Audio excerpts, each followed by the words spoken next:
Bonjour à toutes et à tous, j'espère que vous allez bien aujourd'hui. Alors on se retrouve sur un tutoriel Photolab 8 sur les masques de teinte. Je vous ai concocté ce petit tutoriel, vous allez le voir, on va débunker ensemble cette fonctionnalité. On va regarder cela dans un cas pratique. J'ai sélectionné pour vous une photo avec des fleurs. Et justement, on va regarder un petit peu ensemble cette fonctionnalité au petit détail, ce qu'on va pouvoir faire avec. On va le mettre en cas pratique, on va regarder ça ensemble. Allez, on y va juste maintenant. Donc nous allons voir le masque de teinte dans Photolab 8. J'ai pris donc cette photo, on va voir ensemble cette fonctionnalité qu'on va retrouver dans les réglages locaux de Photolab 8. On va prendre une photo de fleurs et on va se rendre directement dans les réglages locaux que vous avez ici en 5e position, bien sûr. Alors, ensuite, dans la petite palette que vous avez juste en dessous, vous avez une succession de réglages locaux. Vous trouverez le masque de teinte juste ici. Ce masque de teinte se situe juste avant le masque automatique. Et après, bon, si vous avez Film Pack 7, après les masques de luminosité. Alors, là, cette fois-ci, ce masque de teinte, on va l'activer. Juste comme cela. Et lorsque vous activez ce masque de teinte, vous allez constater une petite chose. Lorsque vous allez vous déplacer dans l'image, vous allez remarquer que vous allez avoir une petite pipette. Cette petite pipette, bien sûr, va vous permettre de sélectionner une partie dans l'image. Une teinte particulière, on va dire même dans l'image. Vous allez voir que là, ici, j'ai pris donc cette photo de fleurs. On va prendre par exemple une teinte qui va se situer donc juste ici. À première vue, vous avez une teinte qui est sélectionnée par rapport à cette couleur, bien sûr, on le voit clairement ici. Vous avez deux possibilités de visualisation. Ça, je tenais à vous le préciser aussi également. Vous avez le masque de couleur proprement dit, juste ici, ou encore le noir et blanc au niveau de la visualisation. Libre à vous de choisir la visualisation qui vous convient. Là ici, dans mon cas, je vais peut-être rester sur le masque couleur juste comme ceci avec le filigrane de mon choix. Je vous rappelle que vous pouvez changer la couleur de filigrane en cliquant donc ici dans le petit carré. Vous vous rendez dans une roue chromatique comme vous le voyez donc ici pour aller sélectionner votre teinte de votre masque, tout simplement. D'accord. Ça c'est le filigrane, c'est pour la visualisation et non pas bien sûr la couleur sur la photo. Là, c'est la prévisualisation du masque, tout simplement, la sélection du masque, couleur. Si je veux prendre, par exemple, je vais prendre une couleur un petit peu plus blanche, comme ça, je peux la changer, et là, regardez, hop, j'ai une couleur blanche, juste comme cela. Bon, maintenant, c'est pas l'idéal, autant prendre ici quelque chose, peut-être dans les rouges, orange, voilà, juste comme cela. Et regardez, là, on a ce filigrane comme ceci. Alors, petit tip, que je tenais à vous donner ici aujourd'hui, lorsque vous activez ce masque de couleur, que ce soit aussi pour les autres réglages locaux, dont notamment aussi masque de luminosité, vous pouvez vous rendre ici et vous avez un effet de transparence qui est juste là sur le curseur. D'accord ? Si vous mettez ici sur un effet de transparence à 119, regardez, hop, on a ce filigrane, on a un effet de transparence, et là, ça nous permet d'avoir la sélection qui a été prise par notre masque de teinte, mais vous voyez aussi également l'arrière de votre image, puisqu'on a une espèce de petite transparence, comme vous le voyez ici, là, je l'ai attribué à 119 au niveau de la luminosité. S'appliquant en luminosité aussi, on le voit, 255.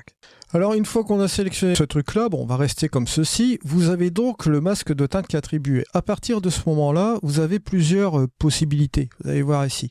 Alors je peux laisser mon masque activé, d'accord, mon filigrane. Après on pourra le désactiver une fois qu'on aura affecté une fonction. Vous allez voir ici juste après. Autre chose, vous voyez que j'ai sélectionné avec la pipette. Au niveau de mon masque de teinte, ça c'est la première opération que vous allez sélectionner ici dans l'image. Mais si par ailleurs, après, vous voulez sélectionner un canal spécifique, vous pouvez sélectionner le rouge, l'orange, le jaune, vous voyez tous ces canaux spécifiques pour être un petit peu plus rapide dans votre photo aussi également si vous connaissez le canal que vous voulez modifier. Mais là, en l'occurrence, on a sélectionné la fleur, donc on va rester concentré sur ce canal. Vous pouvez rajouter plus de pixels dans votre sélection ici, dans votre masque de teinte. Vous allez vous rendre dans le petit triangle qui est juste ici, et ce petit triangle, au niveau de son fonctionnement, vous allez le voir donc ici, au niveau de la fonctionnalité du masque de teinte, ça va fonctionner à peu près de la même manière que dans son principe que le masque de luminosité, à part que là on va jouer sur la teinte bien sûr de l'image. Là vous allez pouvoir jouer avec une plage particulière, vous allez pouvoir étendre la plage grâce soit à cette partie-là. Vous voyez que vous allez pouvoir prendre tout simplement et agrandir ici la sélection. Vous pouvez partir aussi de l'autre côté, hein, sans aucun problème. Ou vous pouvez aussi également utiliser tout ce qui est ascenseur que vous voyez là. D'accord ? Et là, vous pouvez bien évidemment choisir une plus grosse plage, comme vous le voyez donc ici. Une fois que vous avez sélectionné votre plage, vous allez pouvoir commencer à travailler sur votre photo ici. On va pouvoir attribuer le TSL ici, le canal général, et on va pouvoir, pourquoi pas, changer la couleur de ces fleurs. Regardez ici, parmi la sélection qu'on a faite, regardez, on peut tout simplement changer la couleur, vous voyez, juste comme cela. Soit on va changer la teinte, comme vous le voyez ici, ça va nous donner un effet un petit peu plus chaud, ou soit on va tout simplement refroidir comme ceci, hein, en changeant la teinte en sens inverse. Alors bien sûr, vous voyez des interactions sur d'autres parties de l'image. Si vous souhaitez, par exemple, bon là je vais rester comme cela pour avoir un meilleur visu aussi, pour vous le montrer justement. J'ai enlevé l'affichage du masque, donc là ici vous voyez que on a un petit changement dans le fond là-bas ici, d'accord, au niveau du masque de couleur, et on a ici une petite attribution sur cette partie-là. Petit rappel, vous pouvez utiliser la gomme qui est juste ici à la fin, la gomme, la taille de la gomme, voilà, juste comme cela, et vous allez pouvoir effacer les parties souhaitées. Je vais afficher mon masque pour qu'on voit un peu justement où on va effacer notre truc. Vous voyez là justement, hop, on avait le masque ici, on a effacé cette partie-là, hop, on est tranquille, on va se concentrer sur ces fleurs qui sont là. On a notamment aussi cette partie qui est derrière. Bon, comme elle est dans la partie de la zone ici qui ne va pas nous intéresser, on est dans le bokeh, donc on ne va pas s'intéresser à cela, bien sûr. Flou d'arrière-plan aussi également, donc on va plutôt s'intéresser sur ces fleurs ici.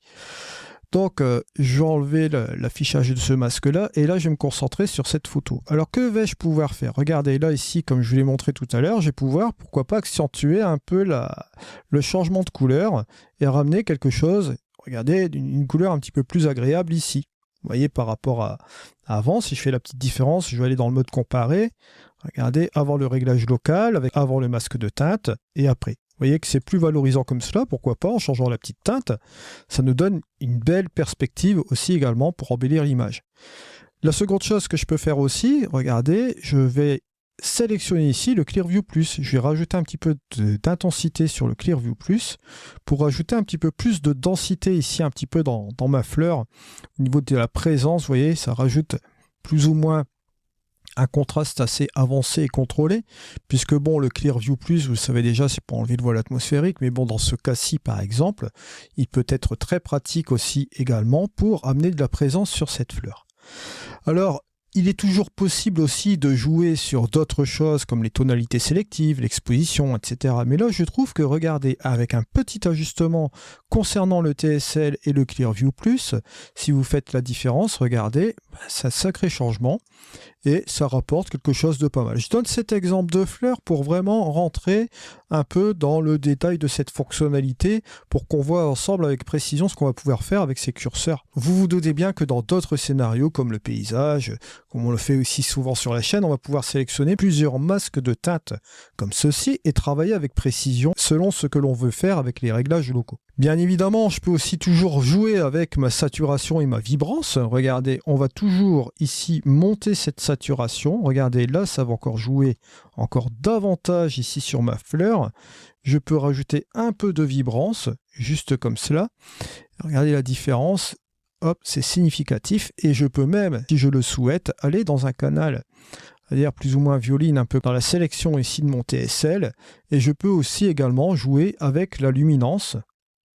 Vous voyez, un petit peu comme ceci, soit éclaircir, soit assombrir, pourquoi pas, et jouer avec la saturation aussi unique de cette couleur, toujours dans mon masque de teinte. Vous voyez, c'est une précision dans une précision, ce que je trouve vraiment pas mal.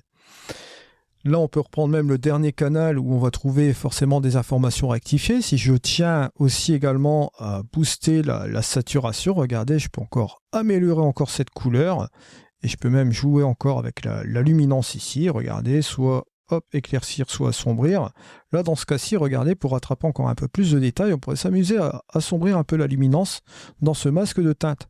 Et regardez, hop, différence, avant, on est parti de cela, après. Vous voyez, on a rapporté un changement complet au niveau de la couleur. On l'a rendu un petit peu plus vif. On a modifié la teinte. En modifiant la teinte, ça nous donne une atmosphère encore différente sur cette fleur. Là, je vous donne ce titre d'exemple, encore une fois, sur cette fleur. Mais n'oublions pas que dans d'autres scénarios, on va l'employer de manière un peu plus précise aussi. Vous allez voir que ça va être plus pratique aussi également dans certains cas de paysage ou autre. Alors bien sûr, tout à l'heure, je vous ai parlé de cette fameuse plage qu'on a sélectionnée. Donc ici, n'oubliez pas que vous avez cette première plage de couleurs qu'on va pouvoir sélectionner grâce à ces premières parties d'ascenseur. Mais vous avez toujours les phases de transition qui sont juste en dessous, où on peut étirer ces phases de transition. Si je veux remettre par ailleurs l'affichage des masques, vous allez noter que ces phases de transition, si je vais écarter, on va bien sûr écarter la sélection vers les verts et un peu les rouges aussi également. Vous voyez? Si je reviens ici, hop, vous voyez que là, on va mettre en place, bien sûr, un peu cette partie-là du masque. Comme j'ai mis le filigrane avec un peu de transparence, on ne voit pas le truc significatif sur les verts. Donc là, je vais revenir ici sur un masquage juste comme ça. Comme ça, vous voyez que la partie principale du masque se situe ici. Et vous voyez qu'une petite partie transitoire, on le voit par rapport au filigrane de transparence ici, s'effectue juste là. Regardez, hop, on peut revenir là. Petite sélection encore en plus comme ceci. Sans aucun problème, bien sûr. Voilà où est-ce qu'on en arrive un peu aujourd'hui. Je voulais vous donner un petit peu cette petite précision concernant ce masque de teinte. On peut faire beaucoup de choses. Bon, là, je vais réinitialiser la petite sélection. J'ai enlevé ce masque par ailleurs. Là, je vais réinitialiser. Je vais revenir en arrière. Vous voyez, bon, la qualité de l'image à l'état brut, comme on l'avait auparavant. Il est possible, grâce à cette nouvelle fonctionnalité, d'améliorer les couleurs, ajouter des contrastes, etc. Bon, là, j'ai utilisé un petit peu de Clear Blue Plus, mais vous pouvez aussi également utiliser de la tonalité sélective. Vous avez le curseur d'exposition. N'oubliez pas aussi par ailleurs que vous avez bien sûr l'opacité qui vous permet aussi de gérer la puissance de ce qu'on a fait aussi sur l'édition. Si par exemple, je reviens en arrière, avant la réinitialisation, voilà, juste comme cela. Si je viens sur mon masque ici de teinte, si je reviens donc avec mon niveau d'opacité, là je suis à 100, mais regardez, si je reviens ici à 0, je peux tout doucement revenir sur mon curseur d'opacité et jouer avec l'intensité de la puissance de cet effet, bien sûr. Et ben voilà, c'est la fin de ce tutoriel. Vous avez vu comment on utilise le masque de teinte dans Photolab 8. Une réalisation assez simple au niveau de sa capacité à sélectionner une teinte et pouvoir en faire ce que l'on veut en fait, hein, comme n'importe quel réglage dans Photolab 8. Vous avez vu que maintenant on a quand même une panoplie de réglages locaux dans Photolab 8 qui nous permettent maintenant d'avoir de plus en plus de précision. Alors je vous rappelle par ailleurs que si vous voulez faire un essai de Photolab 8, vous avez toujours un essai d'1 mois qui est complètement gratuit, sans carte et tout ça, quoi. Je vous mets un lien dans la description de cette vidéo. Bon, moi je précise, hein, c'est un lien affilié, d'accord? Je vous le dis, question de transparence entre vous et moi, je précise toujours que mes liens qui sont en dessous dans la vidéo, ce sont des liens affiliés.